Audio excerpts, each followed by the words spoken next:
They want us to join the fighting. But our answer today, Y'all think people are going to unify? You think we're going to unify as people? Check it out, man.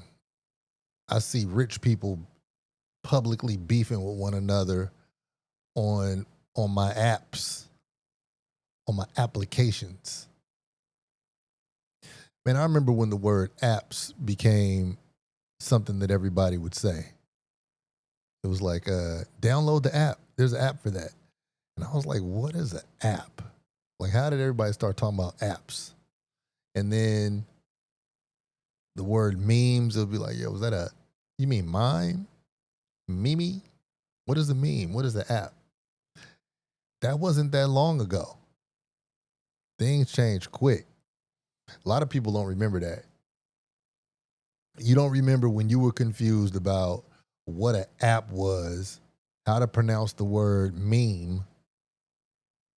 I'm still trying to figure out the word GIF. Is that a GIF? Is that a GIF? What does that stand for?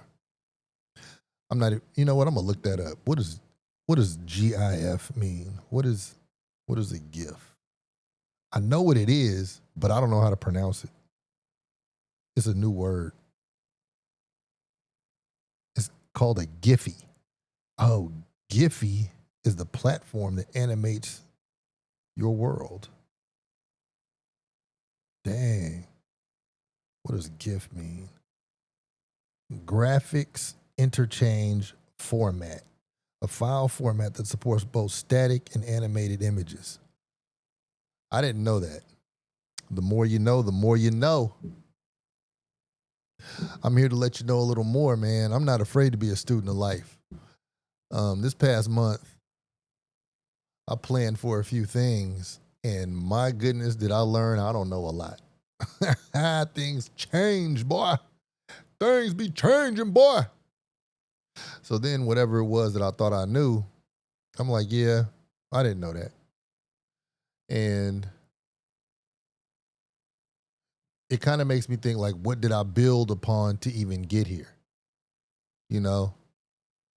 Did you build on ice blocks? Like, once you get to a certain point, they melt away? Because y'all didn't even remember y'all had to do some recall to just remember the point where you didn't know how to pronounce the word meme when you saw it. Or do you remember when you didn't know what an app was? What the hell is an app? That was so recent, but it's now so built into our lives that it's kind of like, I don't know. But it's kind of cool not knowing. It's new. We've renewed a few things, man. And by the way, if you hear some noise, and if I'm yelling, it's because I got my air conditioner on. It's so hot I had to condition my air. My air had to be conditioned, man. Hopefully you're doing the same. We in the dog days of summer. And shout out to you and yours. Hope you're staying cool. Welcome to episode, I did this for a reason. Welcome to episode 53 of Sorry for My Language. Okay.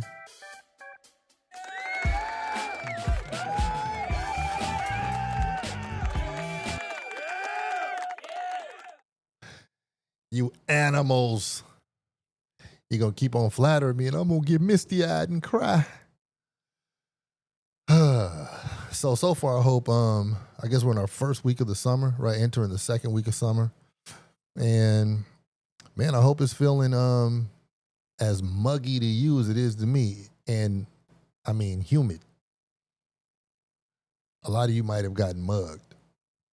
But we're going to try to stay away from that bad juju.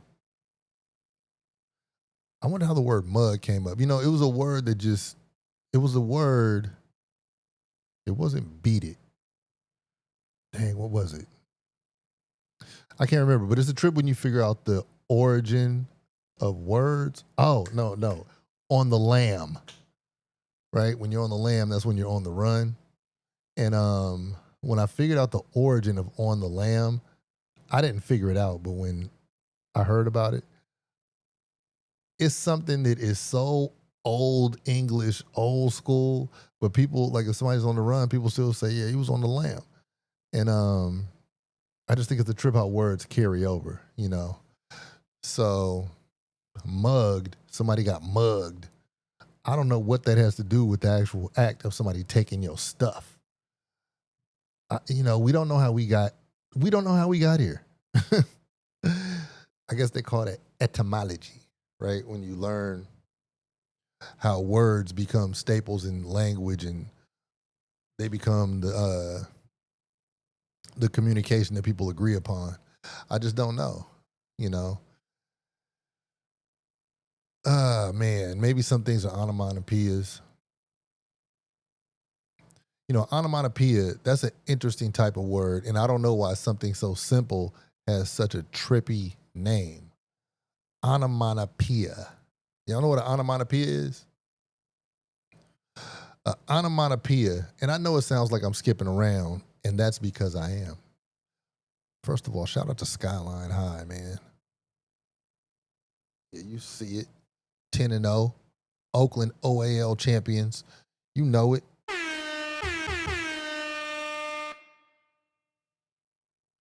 This is when Oakland was at its peak. Man, when Oakland was at its peak, Skyline High was at its peak. But back to onomatopoeias. Is the word pussy an onomatopoeia? Think about that.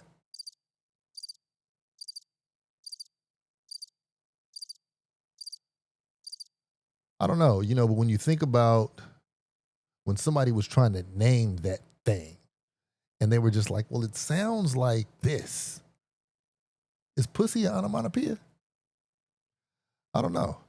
How did we get here? And part of my how did we get here, I have an album coming out. Look, is coming soon. I just finished it today. And it's called Does the Past Still Exist? Woo! Smoke and fire. It's a beautiful album. I really express myself and I get a kick out of doing that. It's something that it's really cathartic. It really helps me. When you create from your heart, it comes from a place of feeling, but then it gets up to your mind and then you really work that thing out. And then it's like the mind and heart collaborate to push the force out.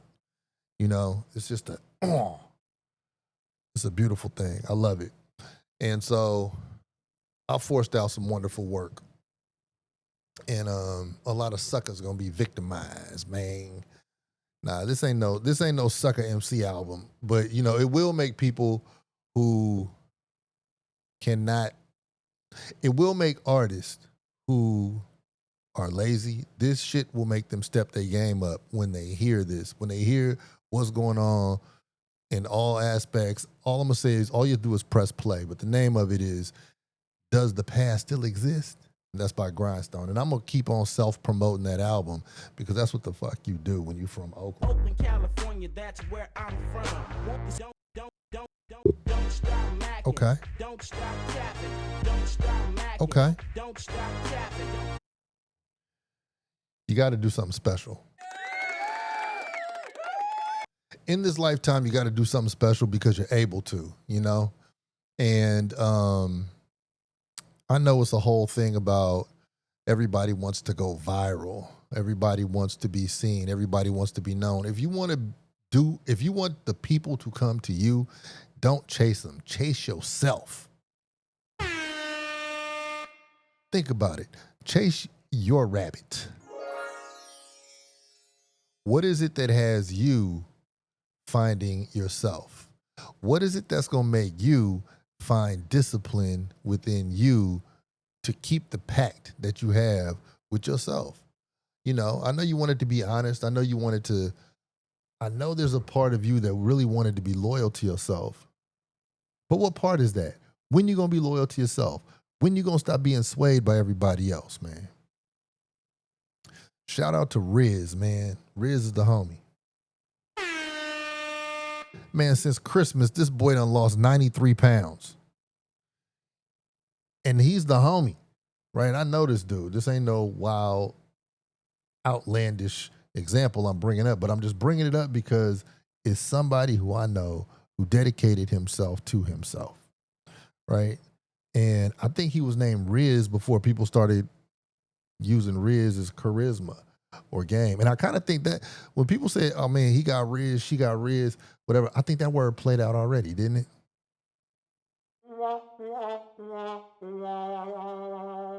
Don't nobody say Riz no more. Huh? I don't hear it. If they do, I don't hear it, and I might be out the loop. But, it's also fuck the loop, man. This is my turn. This is when I do what I do. But check this out, man. Just on Riz's shit, and this is relevant, okay? Oh shit, what did I do? Okay, so look, this man said, and he manages a bar, right? 300 days, no alcohol. 300 days, no cigarettes or funnel. 270 days, no bread. 210 days, no sugar, natural fruit only. Hey, I be having trouble with them vegan oatmeal cookies, man. Damn. You try to go to the most healthy space and then they got the devil sitting up right next to the register. And every now and then I got to give him a little money for a little slice of the devil's pie, man. I swear. Damn, but congratulations, dude. 210 days, no sugar. 210 days, only drinking water. Now, the fact that you count in 210 days, that means there was a day where you said, I'm going to do something, and it started right there. Day one's always most important. 210 days working out, no skips. 60 days bike riding every day for an hour. 30 days dumbbell workout, 45 minutes. And 360 days sucker free. Woo-hoo. Hey, shout out to Riz, man. I mean, that's what I'm saying. If you want to be the talk, if you want to be the toast, then fuck around and do something incredible with yourself. You don't even have to look outside of yourself. All you have to do is be consistent and marry your convictions, marry your discipline. Exalt yourself to your highest height of being. And then the people will come and look at that amazing feat. That's one of the great things about this social media era that we live in. But, it's also kind of a weird era, but fuck it. If people are watching, show them something. We're on TV. I'm on TV right now. This is TV. This is as TV gets. There was a song by Boogie Down Productions on By All Means Necessary. And KRS-One said, television, a view of scenes transmitted. Every single second you get it. This is television. I'm on television, right? All of y'all who put a camera in your face at any point and you start recording, you're on television because people see you through a view of scenes transmitted. Every single second you get it. So if you want the people to watch, give them something to stare at, man. And hopefully it's something sustainable that improves you. You could be jackass and jump off a roof into a burning garbage dumpster, but you can't really maintain that. Hardly none of them dudes from Jackass have their original teeth. That was a tough occupation for them to enter. But shout out to my man Riz once again, man. I appreciate the fact that in the belly, no pun intended, but in the belly of the beast, he could sit there around bar food, vagrancy, a reason to want to escape, alcohol behind him, and say no to it all. That's another kind of strength because everybody else is saying yes. Nobody's tripping if you say yes or no. But if you have a habit, if you have several habits and vices, breaking free of your vices, that's one of the biggest hot steps you could take ever in life. And it's up to you. And another thing, when it comes to this, it probably works like this for women too. But I remember when I was in my 20s and I was hanging around my homeboy who lived with both his parents.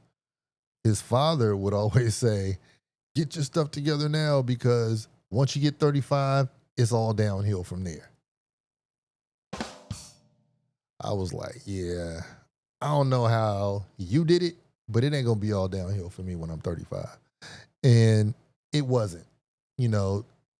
However, I will say in my 30s, I did a lot of improvements, but I did a lot of bad things health-wise. I don't think I worked out at all in my 30s.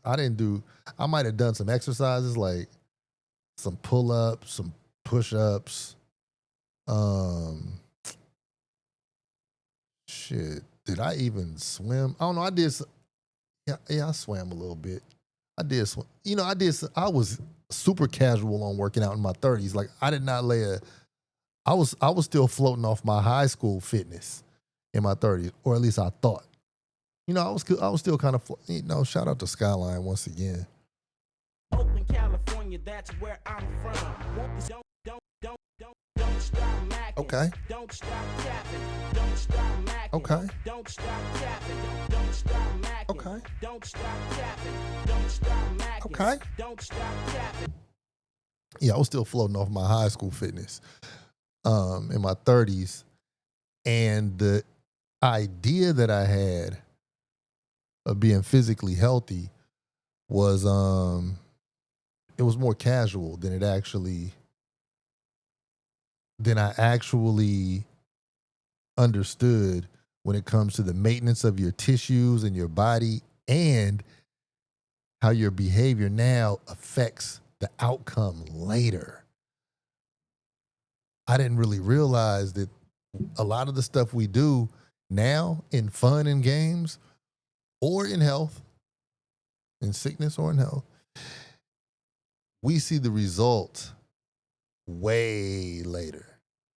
You know, so you might be doing something now with the Hennessy and the blunts and the burgers and the donuts. Man, that joint will creep upon you in 5 to 7 years after you chewing that mouthful of burger meat, man. And you won't even realize it. Like it's just, it's keeping it handsome. It's keeping it like, oh, okay, I'm going to get in the cut. But then it's burrowing off in your cells and your arteries, and it's creating things that you don't even have any idea about when you're doing it. You just chilling through the drive-thru. You lounging. You cute. Everybody in their early 30s and below is cute unless you got some real damaging habits, Actually, right now, we're in a time right now when a lot of the young dudes, man, they got some damaging habits. There's a lot of young opioid funnel smoking junkies out here. And there's a lot of the tight pants wearing, shiesty wearing cats. And it's a damn shame because the precedent that you're setting in your body is something that you might be in your 20s now, but it's really going to manifest in your organs in your 30s and beyond. Because you own it every day in a way. And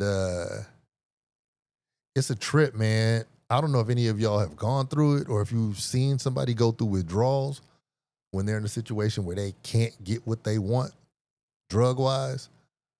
And, man, it's just like, okay, the fact that you're on a train going down that road, man, hop off the train. Go through the withdrawals once and don't get back on that train.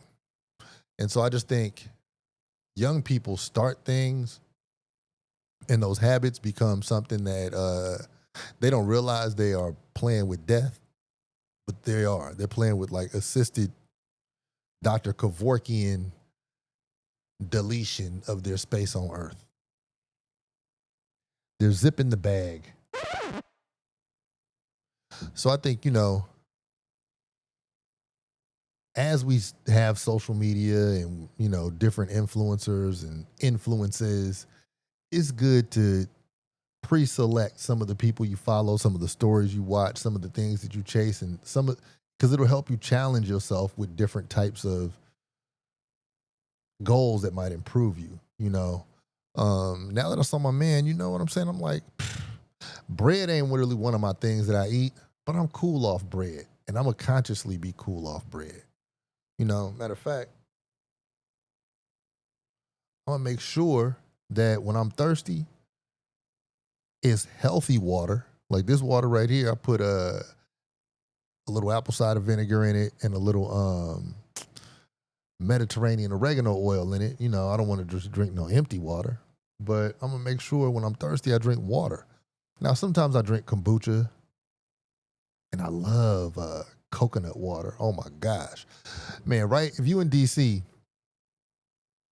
right up on 14th Street, right near the Target on 14th Street uptown, it's a Spanish dude up there every day. He's cracking the coconuts open, scooping the coconut meat out, putting that coconut jelly and the coconut water in a container. That joint, it might be like a quart container. $10. Go see him. Coconut water is a healer. Coconut water will maintain you.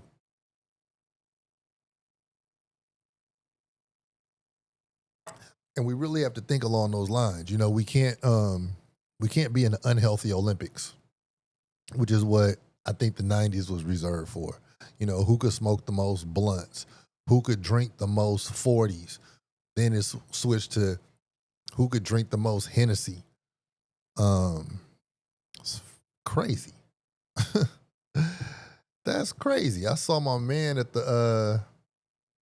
this his birthday party not too long ago, and he was smoking cigarettes. I was like, dude, you still smoking jacks?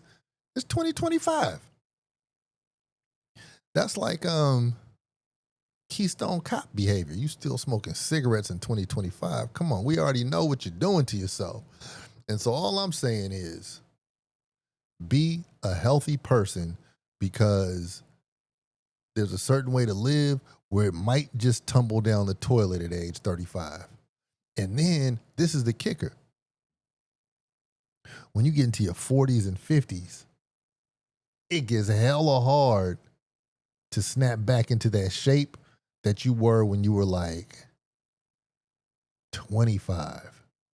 But I swear, when I was like 25, I was thinking, dude, I could always get in tip-top shape with the quickness. Give me like 10 days. And then I'll do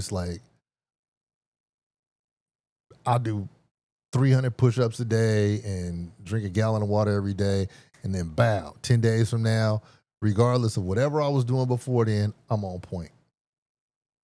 It does not work like that when you get older. This has to be a built-in lifestyle. Like every day, I walk between 6 and 11 miles. When it's nice weather, especially like when it's hot. When it's cold, not so much. But when it's hot, yeah, I'm getting that sweat in. And you have to. You have to do certain shit to maintain yourself, man. Because being fat ain't, that ain't the look. That ain't it. And you might think you cuddly. You might think that pudge is something cute. You might think you a nice onomatopoeia. But what you really are is a ticking time bomb. And you represent a premature responsibility to somebody who cares about you. I didn't mean to press that. We're not out here trying to be ticking time bombs for one another, We want to be out here and be we just want to be out here and be beautiful, man. We on TV, right?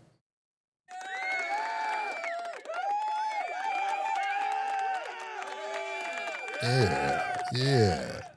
We up in here with conditioned air. We want to keep it sexy, man. And we don't want to have to do the Drake and Lil Sean or Big Sean fake abs. You don't want to have to get Dr. Chiseled and be looking crazy. And just take care of yourself, man. Get rid of that sleep apnea by getting your cardio together. You know, take care of your teeth. You know, like floss your floss your. I was about to say floss your black teeth. Floss your back teeth and your black teeth. You know, floss your damn teeth, man. Take care of yourself. And I'm just being a cheerleader for you because I know you can do it. I know you can do it. Also, I heard that your grip strength determines something about your longevity. You know, so one thing that'll help your grip strength is bar work, you know, like hanging from a bar, pull-ups. If you could do push-ups on bars, do push-ups, dips, you know, some dumbbell work, your grips, you know, if you get a tennis ball or a racquetball, you know, and we ain't just saying this is a no pause moment. We ain't doing the pause for that, you know, but your grip strength and your leg strength, you know, certain things that you can do to just stay together. And I guess I'm feeling real pro you, pro us, pro health. And that's why I wore this damn Skyline Titans jersey, you know, because I believe that you're a winner. And in a world where so many things are out of our control, there's a couple things that we are in control of. And that's what I'm here to tell you about today. You are in control of your intake and your output. And your intake and your output are very, very closely related. What book are you reading? Tell me now. Put it in the comments. Speak it to the screen. What book are you reading? I don't mean listening. You know, like when you listen to a book, you kind of process differently than when you read and hold the book and read. You process differently because you hear stuff all the time and you don't get it the same way as if you read something. You know, I watched a lot of TV shows. It's not like I read the scripts. It's a different mental exercise. What book are you reading? Just don't have a blank on your paper next time I ask that question.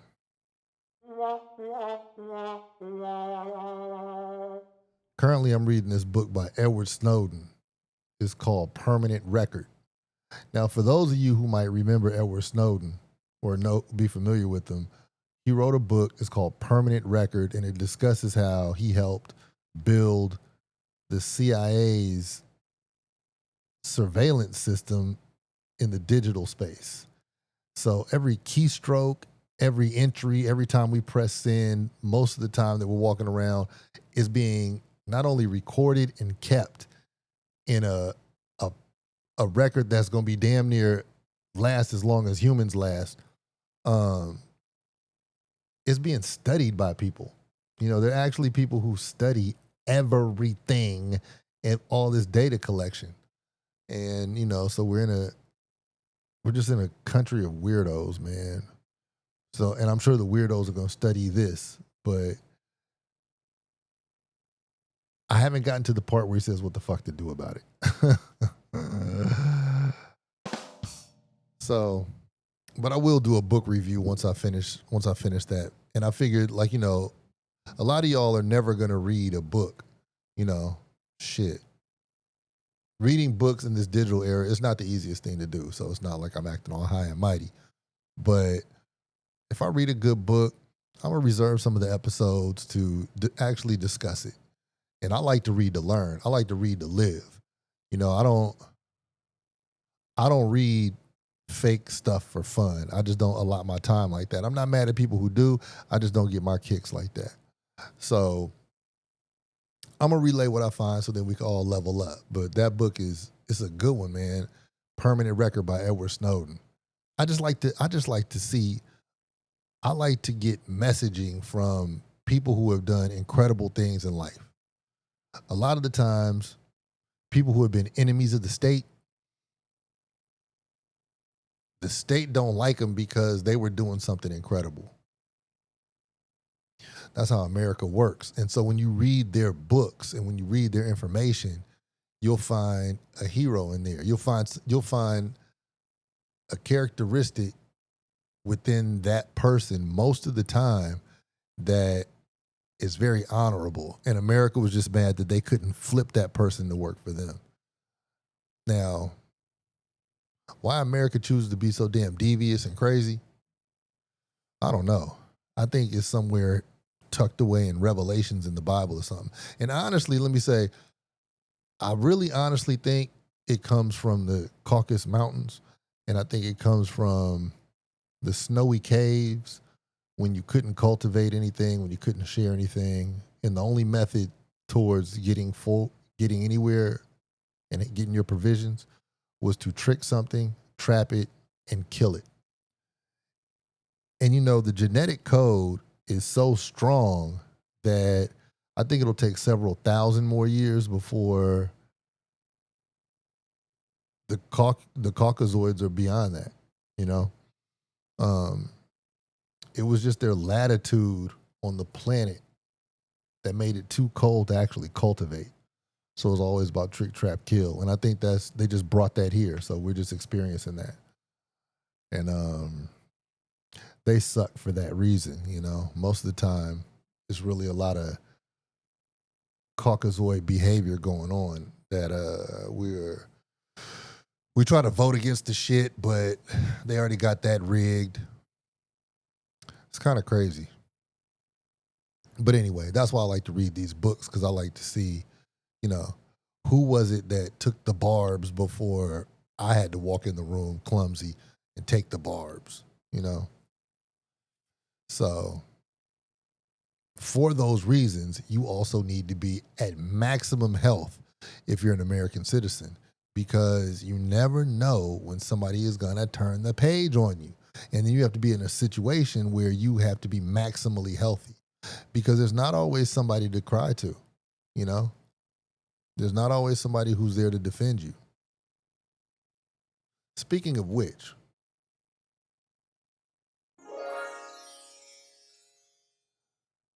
when you dangle resources in people's face who have less, eventually people unify and they flip the table. And that's why I was wondering earlier, are we going to experience unification in any way in America? Like, are we going to collectively identify a common enemy? Because like I said, I be seeing the billionaires beef with each other on these apps. They be beefing on the apps. And then even if it wasn't about the billionaires, man, today in Georgetown, that store, it was I'm not even gonna say the name of the brand, but it was a store called I damn near said I wasn't gonna say I damn near said it. It's an athleisure store. And so the dudes, the teenagers, the young boys with the hoodies and all that ran up in there, snatched everything off the shelves. And these security guards don't do nothing now. They don't do nothing. I don't even know why people have security guards, honestly. Like, they're not gonna do anything to keep your inventory from shrinking. They just stand there. I don't understand the purpose of security guards. Nobody's secure. Nothing is secure. So anyway, they ran out and they just swiped everything off the shelves. And this is a pretty expensive athleisure store. And I don't know what their hiring practices are, but hopefully these things were taken from somebody who either invests in oppressive practices or somehow sides with oppressive forces. Like, I'm just hoping that the people who were robbed, this store, this chain, this corporation that was robbed, I hope they're on the wrong side of history. That's all I'm saying, because otherwise it's sad to see this happen. But if they are on the wrong side of history, then this kind of leveling of the grounds, Now, I truly dislike thieves. I do not dislike thieves, but at some point, pirating of oppressors is heroic, right? So now this place, I don't know their position on anything political or how they launder their money.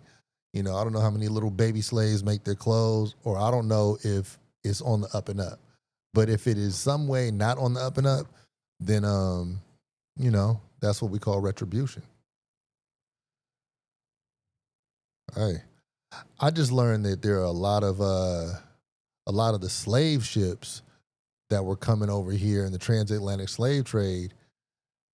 A lot of them joints was getting robbed. A lot of the slaves were getting freed before they even touched. A lot of them joints was getting pirated. So you kind of have to look, and shout out to the Hampton Pirates.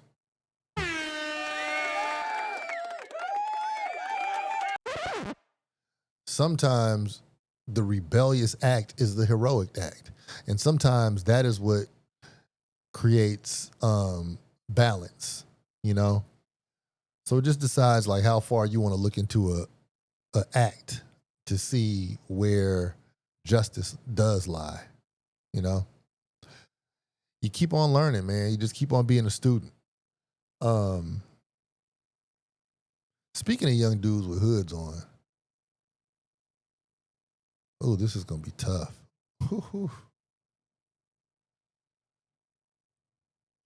Was Trayvon Martin like the original YN? Whew. Rest in peace, Trayvon Martin. But do you remember, and I don't even like to say YN. That's not even my bag at all. But you know what me chop bought. Now, after Trayvon Martin and George Zimmerman butted heads and Trayvon Martin was deleted, everybody wore hoods. It was a thing where everybody was wearing a hoodie and they was like, you can't judge me by the way I dress. You can't judge me by, you can't judge me by my clothes.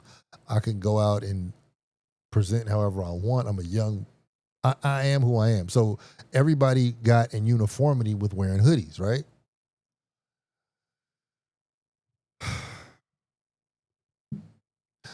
We done took the hoodie game went too far. It's 100 degrees and this dude's out here wearing hoodies and face covers, and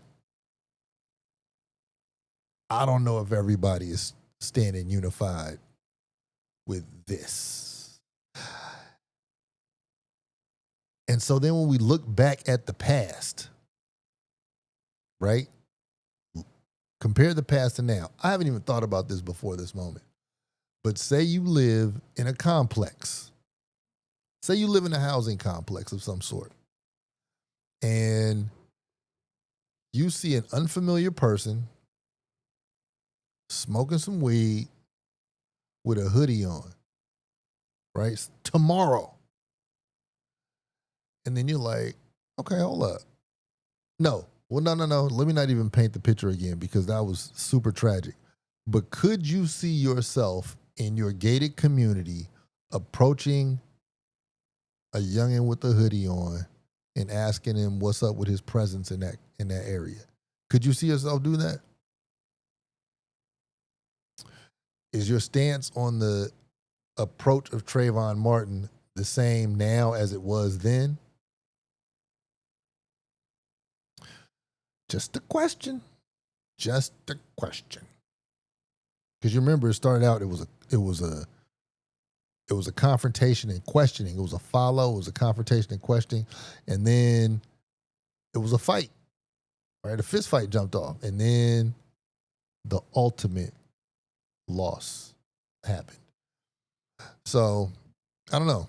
I just want to know how you feel about youngsters with hoods on, smoking weed, in your area where you know they are unfamiliar. I just want to know what that represents to you now, and how does your current self and your past self come to peace with that? Do you still stand in uniform unity with the youngins wearing hoods? And how do you tell the difference between the youngins wearing the hoods who are doing it in peace in 95-degree weather, and the ones who about to go rob the store and take all the stuff off the shelves.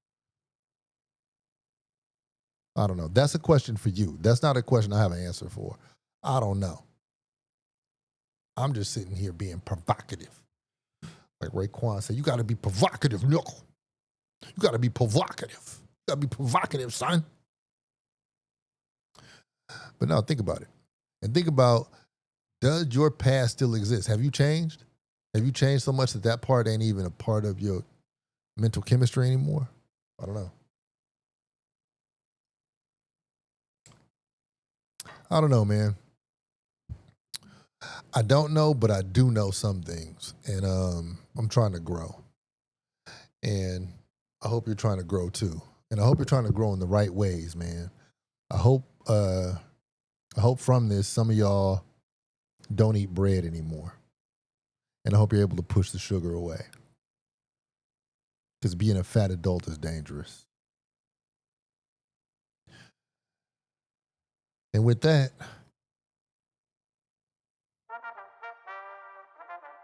we're going to be our best. Remember the time we had 6-packs? Can you still fit your high school uniform? Can you still fit your clothes you wore in high school? Go to grindstoneuniversal.com. Order something. Keep it fly.